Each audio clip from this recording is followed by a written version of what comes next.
നിങ്ങളുടെ favourite shows ഇനി ഒരിക്കലും മിസ്സാവില്ല. ഇപ്പോൾ C5 കാണും നിങ്ങളുടെ ഫേവറേറ്റ് ഷോസ് തികച്ചും സൗജന്യമായി. ഇന്ന് തന്റെ വീട്ടിൽ വെച്ച് മാന്യമായ ഒരു കരാർ നമ്മൾ ഉണ്ടാക്കിയിരുന്നു. ഇനിയുള്ള ജീവിതം എങ്ങനെ വേണമെന്നുള്ള ഒരു കരാർ.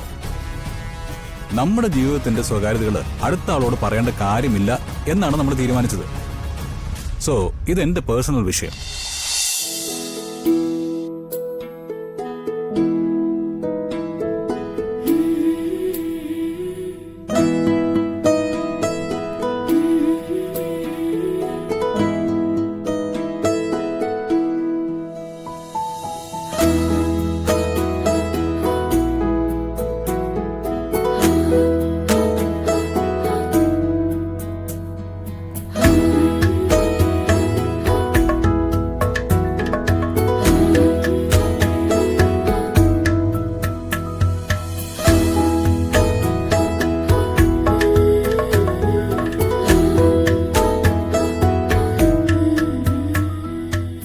ഒരുപാടായല്ലോ, ഉറങ്ങുന്നില്ലേ? ആ ഇരിക്കടാ. എന്താ? എടാ പ്രത്യേകിച്ചൊന്നുമില്ല, നമുക്ക് സംസാരിച്ചിരിക്കാം. ഈ മനസ്സിന് സന്തോഷം വരുമ്പോ ഏറ്റവും വേണ്ടപ്പെട്ടവരോടല്ലേ സംസാരിക്കണ്ടേ? പ്രിയങ്ക കൂടെ ഉള്ളപ്പം അവളെ കണ്ടുകൂടും, പക്ഷെ പിരിഞ്ഞിരുന്നപ്പം അതിന്റെ വേദന മനസ്സിലായി അല്ലേ?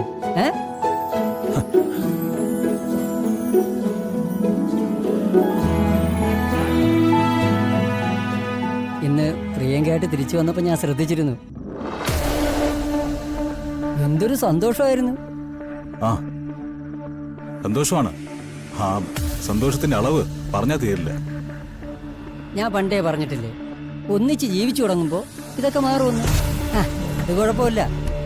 ആദ്യം കുറച്ചൊക്കെ തമ്മി തല്ലിയത് മനസ്സിലിരിക്കുന്നത് നല്ലതാ. പിന്നീട് നിങ്ങൾക്ക് രണ്ടുപേർക്കും കൂടെ ഇരുന്ന് ഓർക്കാമല്ലോ. നീ ആരുടെ കാര്യം ഈ പറഞ്ഞോണ്ടിരിക്കുന്നത്?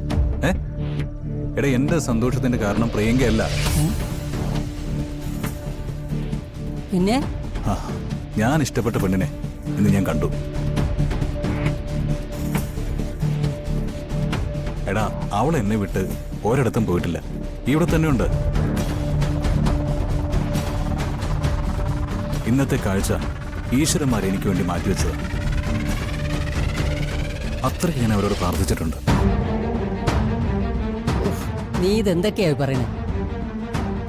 ചുമ്മാ എല്ലാരെയും ദേഷ്യം പിടിപ്പിക്കല്ലേ കേട്ടോ. എടാ അവളെ കണ്ടെത്തിയതിനു ശേഷം ആരുടെ ദേഷ്യത്തെക്കുറിച്ച് ഞാൻ ചിന്തിച്ചിട്ടൊന്നുമില്ല. ഇനി ഒരാളുടെ സങ്കടത്തെ ഞാൻ പരിഗണിക്കുകയില്ല. കാരണം എനിക്ക് അവളുടെ മനസ്സിലൂടെ സഞ്ചരിച്ചേ പറ്റൂ. പാവടാ, ഒരുപാട് കുരുക്കുകളിലാണ് അവള്. അതുകൊണ്ട് സ്നേഹത്തോടെ ഒന്നും മിണ്ടാൻ പോലും അവൾക്ക് പറ്റില്ല. പതുക്കെ പതുക്കെ എല്ലാ കുരുക്കും അഴിച്ചെടുത്ത് അവളെ സ്വതന്ത്രയാക്കണം. എന്നിട്ട് അവളെ ചേർത്ത് പിടിച്ച് അവളോട് പറയണം, എന്റെ ഈ ജന്മം അവൾക്കുള്ളതാണെന്ന്. ഈ കവിത എഴുതും പോലെ ഓരോന്ന് പറഞ്ഞുകൊണ്ടിരിക്കുകയാണ്. എടാ ഏറ്റവും കൂടുതൽ കവിതകൾ എന്തിനെ കുറിച്ചുള്ളതാ? പ്രണയത്തെ കുറിച്ച്. അത് എഴുതിയാലും ആർക്കും മതിയാവില്ല.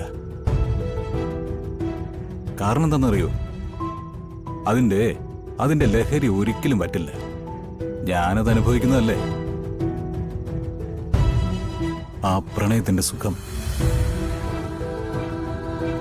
ആ നീ ചെന്ന് കിടന്ന് ഉറങ്ങടാ പിച്ചു. ബെഡ്റൂമിലേക്ക് പോകുന്നില്ലേ? ആ പോണം. അവിടെ ഇരുന്നാലും എനിക്ക് സ്വപ്നം കാണാൻ വിരോധമൊന്നുമില്ല. എനിക്കിതൊന്നും പിടുത്തം കിട്ടുന്ന കാര്യമല്ല. ഇവിടെ എന്താ നടക്കുന്നതെന്ന് അറിയാലോ. എടാ ഇവിടെ ഒരു കുഴപ്പമുണ്ടാവില്ലടാ.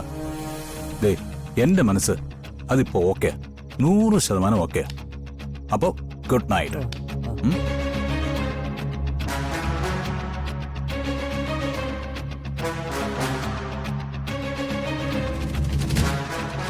ഇതെന്തൊക്കെയായി നടക്കുന്നേ?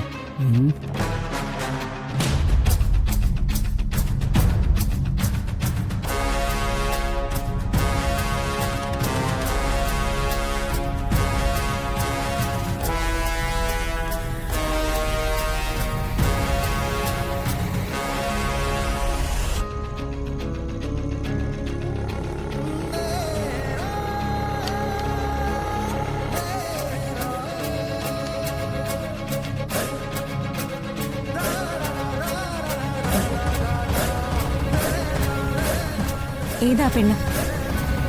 എന്താ പേര്? ഞാൻ ചോദിച്ചത് കേട്ടില്ലേ? ആ മറുപടി അർഹിക്കുന്നതായിരുന്നെങ്കിൽ ഞാനൊന്ന് പറഞ്ഞനെ. വിജയനോട് സംസാരിക്കുന്ന മുഴുവൻ ഞാൻ കേട്ടു. ഓ, ഒളിച്ചു നിൽക്കുന്നതും ഒളിഞ്ഞു കേൾക്കുന്നതും നല്ല ശീലമല്ല. പറയാനുള്ളൊന്നും നേരിട്ട് പറയില്ലല്ലോ, ഉം, മനസ്സിൽ അടക്കി വെക്കും. ഉം. അവളെ ഇന്ന് വീണ്ടും കണ്ടൂന്ന്. അവൾ ആരാന്നാ ചോദിച്ചേ? അത് താൻ അറിയേണ്ട കാര്യമില്ല. എനിക്കറിയണം, അറിഞ്ഞേ പറ്റൂ. ഉം. നമ്മള് ഭാര്യ ഭർത്താക്കന്മാരാ, ഒരു മുറിയിലാ ഉറങ്ങുന്നത്. ആ, ഇതാണ് പെണ്ണുങ്ങളുടെ സ്വഭാവം. ഇന്ന് തന്റെ വീട്ടിൽ വെച്ച് മാന്യമായ ഒരു കരാറ് നമ്മൾ ഉണ്ടാക്കിയിരുന്നു. ഇനിയുള്ള ജീവിതം എങ്ങനെ വേണമെന്നുള്ള ഒരു കരാർ. നമ്മുടെ ജീവിതത്തിന്റെ സ്വകാര്യതകൾ അടുത്ത ആളോട് പറയേണ്ട കാര്യമില്ല എന്നാണ് നമ്മൾ തീരുമാനിച്ചത്. സോ ഇതെന്റെ പേഴ്സണൽ വിഷയം. അതാരായാലും കണ്ടെത്താൻ എനിക്ക് പറ്റില്ല എന്നാണോ? കണ്ടെത്തിയിട്ട് എന്താ വിശേഷം? ഞാൻ അവളെ കണ്ടെത്തുന്നത് മാത്രമാണ് വിശേഷം. അത് സാധിച്ചു. പറയുന്ന കാര്യങ്ങളെല്ലാം കൂട്ടി വായിക്കുമ്പോ അതാരാണെന്ന് എനിക്ക് മനസ്സിലാവുന്നില്ല എന്ന് കരുതണ്ട. പക്ഷെ ഒരു കാര്യം ഓർത്തോ, മനസ്സിൽ വെച്ച് പൂജിക്കുന്ന ആ വിഗ്രഹം താഴെ വീണ് ഉടയാനുള്ളത്. ദേ പ്രിയങ്ക, വെറുതെ എന്നെ ദേഷ്യം പിടിപ്പിക്കരുത്.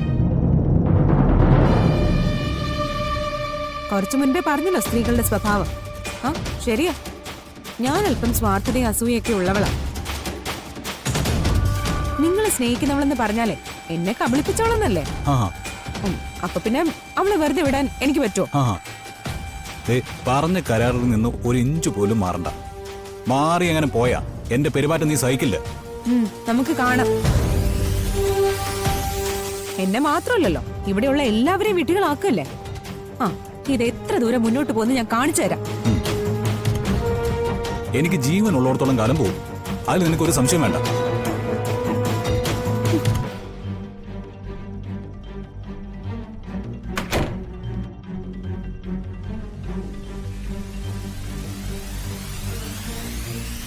എന്താ എന്താ ഇവിടെ നിൽക്കുന്നേ?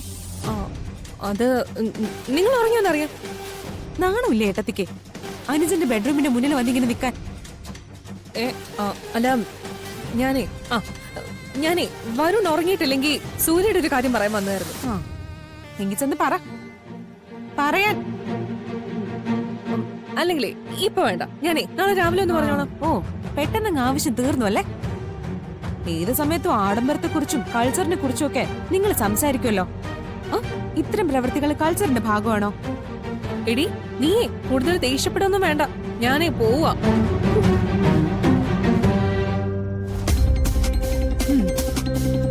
പിന്നെ നീയേ കണ്ടുപിടിക്കേണ്ടതൊക്കെ കണ്ടുപിടിച്ച് കഴിയുമ്പോഴേ എന്റെ ആവശ്യം നിനക്ക് വരും.